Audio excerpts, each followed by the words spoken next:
আসসালামু আলাইকুম সুপ্রিয় শিক্ষার্থী বন্ধুগণ, আজকে আমরা চতুর্থ অধ্যায়ের যে অনুশীলনী বহু নির্বাচনী প্রশ্নগুলা রয়েছে সেই প্রশ্নগুলার সমাধান দিব। অর্থাৎ এই যে অনুশীলনী যে এমসিকিউ গুলা থাকে এগুলো কিন্তু অনেক অনেক বেশি ইম্পর্টেন্ট, কারণ তোমাদের টিচাররা যখন প্রশ্ন করে তখন এই এমসিকিউ গুলাকে বেশি ফোকাস করে। ঠিক আছে, দেখবা তোমাদের গাইডেও যখন দেখবা অনুশীলনী এমসিকিউ গুলা অনেক বোর্ডে আসছে। ঠিক আছে, তারপরে বেসিক কিছু এমসিকিউ আছে যেগুলো তো তোমাদেরকে জানতে হবে, সেগুলো আমরা কিন্তু অঙ্ক করার মাঝে মাঝে কিন্তু সেগুলাকে খুব ভালোভাবে বুঝিয়ে দিই। তারপরেও ক্লাসে যে বেসিক ক্লাসগুলো দিয়ে থাকি প্রত্যেকটা চ্যাপ্টারে, সেই ক্লাসগুলো থেকেও কিন্তু তোমরা এমসিকিউগুলো কভার করতে পারো। তো আমার সাথে যদি নিয়মিত ক্লাস করো তাহলে কিন্তু অবশ্যই এমসিকিউগুলাকে একদম পানির মতো করে অ্যান্সার করতে পারবে। ঠিক আছে, তো আজকের অনুশীলনীর যে এমসিকিউগুলো আছে সেগুলো আমরা দেখব। এখানে মোট 13টি এমসিকিউ রয়েছে, 1 থেকে 13 পর্যন্ত সবগুলো এমসিকিউ ভালো করে দেখব। কি বলা আছে দেখো, মূলধন জাতীয় ব্যয় কোনটি? দেখো মূলধন জাতীয় ব্যয় কোনগুলো? যে ব্যয়ের ফলে এক বা একাধিক বছরের অধিক বা একাধিক বছরের সুবিধা পাওয়া যায়, একের অধিক বছরের সুবিধা পাওয়া যায়, সেগুলোকে মূলধন জাতীয় ব্যয় বলে। এই মূলধন জাতীয় ব্যয়গুলা অনিয়মিত ঘটনা, মানে নিয়মিত ঘটে না, বারবার ঘটে না, এবং কি তুলনামূলকভাবে অর্থের অঙ্কের পরিমাণটা একটু বড় থাকে। ঠিক আছে, তাইলে মূলধন জাতীয় ব্যয় কি? দেখো, সুদ প্রদান নিয়মিত ঘটনা, এটা সবসময় দিতে হয়। ভাড়া প্রদান প্রতি মাসে মাসে দিতে হয়। পণ্য ক্রয়, এটা প্রতিষ্ঠানের একটা নিত্য নতুন নিত্য কাজ, এটা প্রতিদিনই করতে হয় এরকম। ঠিক আছে, বাট মেশিন ক্রয়, একটা মেশিন ক্রয় করলেও কিন্তু বছরের পর বছর চলে যায়। তার মানে কি, এই যে বছরের পর বছর চলে যাবে যে সুবিধাগুলো দিবে, তার বিনিময়ে যে ব্যয়গুলো করা হয় সেগুলোকে মূলধন জাতীয় ব্যয় বলে। তাইলে মেশিন ক্রয় এটি হবে মূলধন জাতীয় ব্যয়। 1 নম্বর এমসিকিউ এর অ্যান্সার এটা। এরপরে দেখো, 2 নম্বর প্রশ্ন বলেছে যে যদি মূলধন জাতীয় ব্যয়কে মুনাফা জাতীয় খরচ হিসেবে লিপিবদ্ধ করা হয় তবে কোনটি ভুল হবে? দেখো, মূলধন জাতীয় ব্যয়কে মুনাফা জাতীয় ব্যয়ে যদি লিপিবদ্ধ করো তাহলে কোন ভুল হবে? দেখো, মূলধন জাতীয় ব্যয় সাধারণত লিপিবদ্ধ করতে হয় আর্থিক বিবরণীতে। কোথায়? আর্থিক বিবরণীতে। আর মুনাফা জাতীয় ব্যয় সাধারণত লিপিবদ্ধ করা হয় বিশদ আয় বিবরণীতে। বিশদ আয় বিবরণী, তাইলে বিশদ আয় বিবরণীতে নিট মুনাফা তৈরি করা হয়। কি করা হয়? বিশদ আয় বিবরণীর মাধ্যমে নিট মুনাফা তৈরি করা হয়।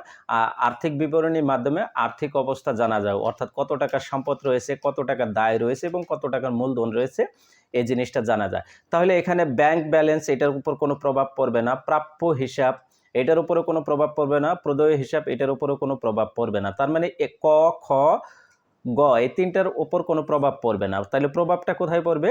হয় বিশদ আয় বিবরণীতে প্রভাব পড়বে, না হলে আর্থিক অবস্থার বিবরণীতে প্রভাব পড়বে।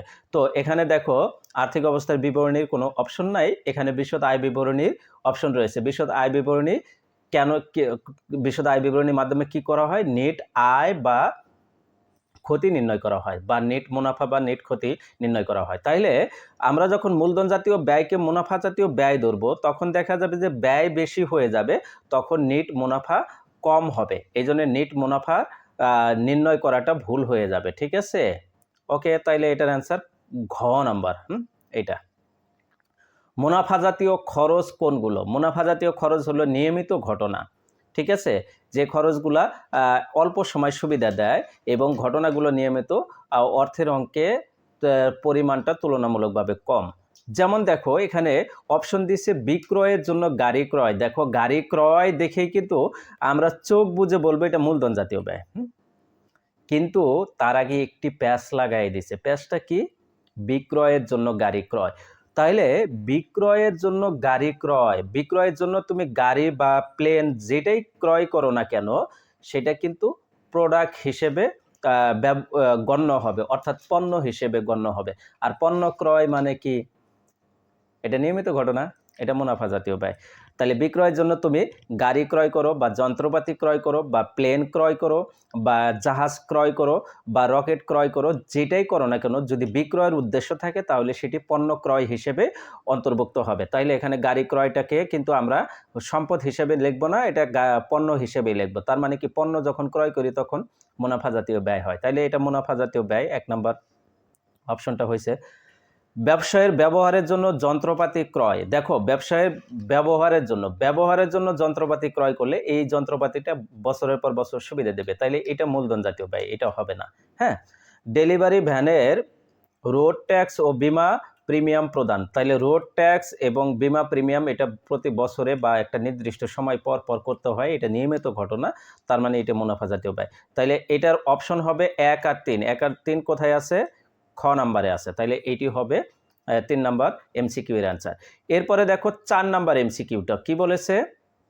4 নাম্বার বলেছে যন্ত্রপাতি ক্রয় বিক্রয়কারী প্রতিষ্ঠানের যন্ত্রপাতি বিক্রয়লব্ধ অর্থ দ্বারা কি বোঝায়। দেখো যন্ত্রপাতি ক্রয় বিক্রয়কারী প্রতিষ্ঠান তার মানে কি, এই যে তোমরা সাপোজ মনে করো গাড়ির শোরুমে গেলা, তাহলে গাড়ির শোরুমে গেলে ওই শোরুম মালিক যখন গাড়ি ক্রয় করে তখন কি সেটা সম্পদ হিসেবে ব্যবহার করে? গাড়ি কেন ক্রয় করে?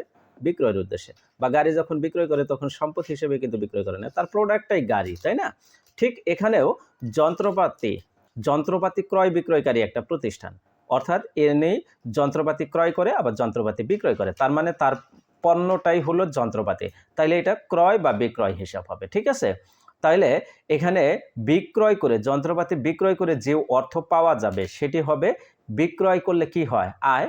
তাইলে কোন আয়? মুনাফা জাতীয় আয়। তাইলে এই যে বিক্রয়লব্ধ যন্ত্রপাতি বিক্রয়লব্ধ অর্থ এটা মুনাফা জাতীয় আয় হবে। কি হবে? মুনাফা জাতীয় আয়। ভুলেও কিন্তু মূলধন জাতীয় আয় বা মূলধন জাতীয় প্রাপ্তি দিতে যেও না, তাহলে কিন্তু ভুল হবে। হ্যাঁ, কারণ যন্ত্রপাতি ক্রয় বিক্রয়কারী প্রতিষ্ঠান, এখানে তার যন্ত্রপাতি ক্রয় করলেও পণ্য হবে আর বিক্রয় করলেও পণ্যই হবে, আর পণ্য ক্রয় বিক্রয় করলে সেটা মুনাফা জাতীয় লেনদেন হয়। হ্যাঁ, তাইলে এটা মুনাফা জাতীয় আয় হবে। ওকে, এরপরে 5 নাম্বারটা দেখো ব্যবসায়ের জন্য পণ্য আমদানির শুল্ক, তাইলে পণ্য আমদানির শুল্ক, পণ্য যখন আমদানি করবা পণ্য আমদানির শুল্ক পরিবহন খরচ এগুলো সবসময় মুনাফা জাতীয় ব্যয় হয়। কি হয়? মুনাফা জাতীয় ব্যয়। তাইলে এটা মুনাফা জাতীয় ব্যয় এখানে দিবা। দেখো মুনাফা জাতীয় ব্যয় নাই বাট খরচ আছে, তো মুনাফা জাতীয় ব্যয় আর খরচ একই জিনিস, তাইলে এটার অ্যান্সার খ নাম্বার হবে। ঠিক আছে, 6 নাম্বারটা কি বলেছে দেখো ব্যবসায়ের ব্যবহারের জন্য ক্রয়কৃত জমির রেজিস্ট্রেশন বাবদ 5,000 টাকা ব্যয় করা হলো। দেখো ব্যবসায় ব্যবহারের জন্য একটা জমি ক্রয় করছে, তাহলে ব্যবসায় ব্যবহারের জন্য জমি ক্রয় করছে, জমির সুবিধা কখন পাবা? বছরের পর বছর পাবা। এটার জন্য রেজিস্ট্রেশন বাবদ যে ব্যয় হয়েছে, আমরা কোনো স্থায়ী সম্পদ যখন পারচেজ করি বা ক্রয় করি তখন এই ক্রয় রিলেটেড যত আনুষঙ্গিক খরচ থাকে সবগুলোই সেই ওই সম্পদের সাথে যায়, তার মানে মূলধন জাতীয় লেনদেন হবে। এটা কি হবে? জমি, তো জমি ক্রয় করলে মূলধন জাতীয়, তাইলে এখানে রেজিস্ট্রেশন খরচটা মূলধন জাতীয় হবে। তাইলে এটি কোন ধরনের ব্যয়? এটা মূলধন জাতীয় ব্যয়। কি হবে? মূলধন জাতীয় ব্যয়। এরপরে দেখো 7 নাম্বারটা বলেছে বিশদ আয় বিবরণীতে লিপিবদ্ধ করা হয়। খেয়াল করে দেখো আমাদের এই চ্যাপ্টারটার নাম কি?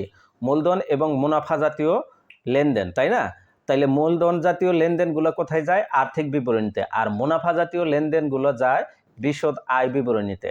তাইলে বিশদ আয় বিবরণীতে মুনাফা জাতীয় লেনদেন যাবে। কোনগুলো যাবে?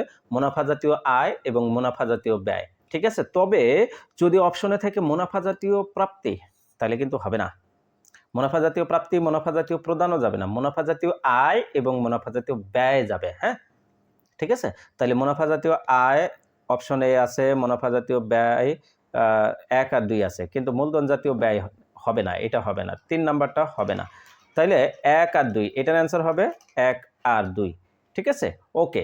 এরপরে 8 নাম্বারটা দেখো, 8 নাম্বারটা বলেছে আর্থিক অবস্থার বিবরণীতে লিপিবদ্ধ হবে, বলেই দিলাম কিছুক্ষণ আগে, পারার কথা। বিষয় আয় বিবরণীতে যায় মুনাফা জাতীয় লেনদেনগুলো আর আর্থিক অবস্থার বিবরণীতে যায় মূলধন জাতীয় লেনদেনগুলো। তো মূলধন জাতীয় লেনদেন, তবে আমরা একটা কিন্তু একটা ভিন্ন ধাঁচের একটা হিসাব পাই, সেটি হলো বিলম্বিত মুনাফা জাতীয় ব্যয়। এই বিলম্বিত মুনাফা জাতীয় ব্যয়টাও কিন্তু আর্থিক বিবরণীতে যায়। ঠিক আছে, অর্থাৎ মোট কথা হলো মুনাফা জাতীয় আয় এবং মুনাফা জাতীয় ব্যয় শুধুমাত্র বিশদ আয় বিবরণীতে যায়, আর বাকি যা থাকে সবগুলোই আর্থিক বিবরণীতে যায়, এইভাবে মনে রাখবা। হ্যাঁ, তাইলে মূলধন জাতীয় প্রাপ্তিও যাবে, বিলম্বিত মুনাফা জাতীয় ব্যয়ও যাবে, বাট মুনাফা জাতীয় ব্যয় কোথায় যাবে? ইয়াতে বিশদ আয় বিবরণীতে, তাহলে এটা যাবে না। 1 আর 3 কোথায় অপশন আছে? খ নাম্বারে, এটার অ্যান্সার হবে খ। ওকে, ব্যবসায়ের জন্য ব্যবসায়ের পণ্য আনয়নে জাহাজ ভাড়া প্রদান করা হলো। দেখো, ব্যবসায়ের পণ্য আনয়নে জাহাজ ভাড়া প্রদান করা হলো, তাহলে পণ্য ক্রয় রিলেটেড যে খরচগুলো আছে সবগুলো ওইটা পণ্য ক্রয়ের সাথে সম্পৃক্ত হবে, আর পণ্য ক্রয়টা তো মুনাফা জাতীয়, তাইলে এটার অ্যান্সার হবে মুনাফা জাতীয় লেনদেন। যদি যন্ত্রপাতি আনয়নে জাহাজ ভাড়া প্রদান করা হতো তাহলে মূলধন জাতীয় লেনদেন হইতো। বুঝতে পেরেছো? যেহেতু পণ্য আনছে, পণ্য ক্রয় করা নিয়মিত ঘটনা, তো এর জন্য জাহাজ ভাড়া দেওয়া এটাও নিয়মিত। বুঝতে পেরেছো? এরপরে 10 নম্বরটা দেখো, খুব ইম্পর্টেন্ট একটা এমসিকিউ, বিলম্বিত মুনাফা জাতীয় ব্যয়। তো বিলম্বিত মুনাফা জাতীয় ব্যয় কি কি আমি একটু বলে দিই। বিলম্বিত মুনাফা জাতীয় ব্যয় হলো একাধিক বছরের বিজ্ঞাপন খরচ একসাথে দিয়ে দেওয়া, তারপরে হলো পণ্য গবেষণা ব্যয়, তারপরে প্রাথমিক খরচাবলী এবং ব্যবসায় স্থানান্তর ব্যয়। ঠিক আছে, এই জিনিসগুলো হয় বিলম্বিত মুনাফা জাতীয়। মোট 4টা উদাহরণ মনে রাখলে মোটামুটি পেরে যাবা, তোমাদের এসএসসিতে এই 4টাই থাকে বেশি। ঠিক আছে, তাইলে দেখো 3 বছরের জন্য পণ্যের প্রচারণা বাবদ অ্যান্ড ফার্মকে প্রদান 1 লক্ষ টাকা। তাইলে প্রচারণা মানে কি? বিজ্ঞাপন, তাই না? তাইলে এটা বিলম্বিত। 3 মাসের অগ্রিম ভাড়া পরিশোধ করা হলো না, ভাড়া পরিশোধ করলে হবে না। হ্যাঁ, ব্যবসায়ের অফিস স্থানান্তর বাবদ ব্যয় করা হলো 25,000 টাকা, তাহলে স্থানান্তর ব্যয়টা যাবে, তাহলে এটা 1 আর 3 হবে। 1 আর 3 কোথায় আছে? খ নম্বরে। ওকে, এরপরে দেখো, এটা দেখো একটা উদ্দীপক দেওয়া আছে, 11, 12 এবং 13 নং প্রশ্নের উত্তর দিতে হবে। তো উদ্দীপকটা কি বলা আছে? 2022 সালে 1 জানুয়ারি জনাব প্লাবন ভৌমিক তার ব্যবসায়ের জন্য 40,000 টাকা মূল্যের একটি যন্ত্রপাতি ক্রয় করলেন। ওকে, যন্ত্রপাতি ক্রয় করলেন 40,000 টাকা মূল্যের। এখন এই যন্ত্রপাতি ক্রয় করে এটি ব্যবহার উপযোগী করা পর্যন্ত যত প্রকার খরচ হবে সব এই যন্ত্রপাতির সাথেই যাবে। কোথায় যাবে? যন্ত্রপাতির সাথে। দেখো, এখানে বলা আছে যন্ত্রটি সংস্থাপন বাবদ ব্যয় করা হলো 5,000 টাকা। এখন প্রশ্ন করতে পারো সংস্থাপন ব্যয়কে, সংস্থাপন মানে সেট আপ করা। বুঝতে পেরেছো? একটা তুমি মেশিন নিয়ে আসছো, কিনে নিয়ে আসছো, মেশিনটাকে তো সেট আপ করতে হবে, চালু করার জন্য সেট আপ করতে হবে না? তো ওই সেট আপটাই হলো সংস্থাপন। বুঝতে পেরেছো? তাহলে এই সেট আপ করা বা সংস্থাপন করা এটাও ওই যন্ত্রের সাথেই হবে। তাইলে আমি যদি বলি যন্ত্রের মোট মূল্য কত? 40,000 আর 5,000 যোগ করলে 45,000 টাকা হবে। এই 45,000 টাকা যন্ত্র মোট মূল্য হবে। হ্যাঁ, যন্ত্রটি এই 45,000 টাকা ব্যয় হয়ে গেল, তার মানে এটা মূলধন জাতীয় ব্যয়। হ্যাঁ, এটা মূলধন জাতীয় ব্যয় 45,000 টাকা। যন্ত্রটি তিনি 2025 সালের 25,000 টাকায় বিক্রয় করেন। ওকে, 2025 সালে এসে এই যন্ত্রটা 25,000 টাকায় বিক্রয় করেন। কত টাকায় বিক্রয় করেন? 25,000 টাকা। এ সময় যন্ত্রটির মূল্য অবচয় বাদ দেওয়ার পর ছিল 24,000 টাকা, অর্থাৎ অবচয় বাদ দেওয়ার পরে এই যন্ত্রটির মূল্য ছিল 24,000 টাকা। তো আমরা জানি কোনো স্থায়ী সম্পদের যখন প্রতি বছরে ব্যবহার জনিত কারণে মূল্য হ্রাস পায় সেটিকে আমরা একটা পার্সেন্টেজ ধরে বা একটা সুবিধা মতো ধরে আমরা অবচয় হিসাবে লিখি।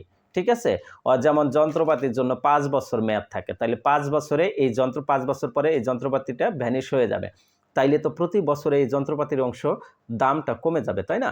ঠিক এরকম যে এই যে কমতে কমতে অবশিষ্ট যে টাকাটা থাকে সেটিকে বলা হয় বই মূল্য। ঠিক আছে, বা পুস্তক মূল্য। ঠিক আছে, এই পুস্তক মূল্য অর্থাৎ ওই যন্ত্রটির এখন ভ্যালু আছে এত টাকা, বাট ওই যন্ত্রটি দেখো, এই যন্ত্রটি ভ্যালু আছে অবশ্যই বাদ দেওয়ার পরে 24,000 টাকা, কিন্তু যন্ত্রটি বিক্রয় করেছো 25,000 টাকা, তার মানে কি তোমার ভ্যালু চেয়ে 1,000 টাকা বেশি বিক্রি করেছো, তা এই 1,000 টাকা লাভ হয়েছে তোমার। তাহলে এই 1,000 টাকা লাভ হয়েছে। ওকে, তাহলে এখানে দেখো উদ্দীপক অনুসারে কি কি প্রশ্ন দিচ্ছে, বলছে মূলধন জাতীয় ব্যয়ের পরিমাণ নির্ণয় করো। তাহলে ব্যয় কত হয়েছে? 40,000 আর 5,000 মোট যোগ কত? 45,000 টাকা। তাইলে এটার অ্যান্সার হবে 45,000 টাকা। তারপরে 12 নম্বর বলছে 4 বছরে উক্ত যন্ত্রের মোট কত টাকা অবচয় হয়েছে। 4 বছর কেমনে হলো? 2022 থেকে 2022, 23, 24, 25 মোট কত? 4 বছর। 2022 থেকে 25 পর্যন্ত 4 বছর। ওকে, 4 বছরে কত দাম ছিল এই যন্ত্রটি? 40,000 আর হলো 5,000 মোট কত? 45,000। তাইলে এই 45,000 টাকা যন্ত্রের দাম ছিল, কিন্তু 4 বছর পরে অবচয় বাদ দেওয়ার পরে দাম আছে কত? 24,000। তার মানে কি আমার কত টাকা কমে গেছে? 21,000 টাকা কমছে। হ্যাঁ, কত? 21,000 কমছে। তাইলে এই 21,000 টাকাই হলো উক্ত 4 বছরের মোট অবচয়। কোথায় আছে? অপশন ঘ নম্বরে। ঠিক আছে। এরপর বলছে মূলধন জাতীয় আয়ের পরিমাণ নির্ণয় করো। তাহলে মূলধন জাতীয় আয় হলো এই যে বিক্রয় থেকে আমার বিক্রয় আছে কত? 25,000, আর এখান থেকে কি আছে? এই যে পুস্তক মূল্য আছে কত? 24,000। তাহলে 25,000 থেকে 24,000 বাদ দিলে আমার থাকে কত? 1,000। এই 1,000 টাকাই হলো আমার মূলধন জাতীয় আয়। এখন যদি প্রশ্ন করতো মূলধন জাতীয় প্রাপ্তি কত, তাহলে কিন্তু অ্যান্সার হইতো 25,000 টাকা। অর্থাৎ বিক্রয় করে যত টাকা পাবো সেটি হলো মূলধন জাতীয় প্রাপ্তি। আর যখন আয় বলবে মূলধন জাতীয় আয়, তখন হলো এই 25,000 থেকে 24,000 বাদ দিলে যেটি বের হবে সেটাই হবে অ্যান্সার। ঠিক আছে। এই ছিল আজকের ক্লাসের অনুশীলনীর এমসিকিউগুলোর সমাধান। আশা রাখি তোমরা এমসিকিউগুলো বুঝতে পেরেছো এবং যে ম্যাথমেটিক্যালগুলো প্রবলেম ছিল সবগুলো সলিউশন করতে পেরেছো। সবাই ভালো থাকো, সুস্থ থাকো। আর হ্যাঁ, কোথাও বুঝতে অসুবিধা হলে অবশ্যই কমেন্ট করে জানাইও। আল্লাহ হাফেজ।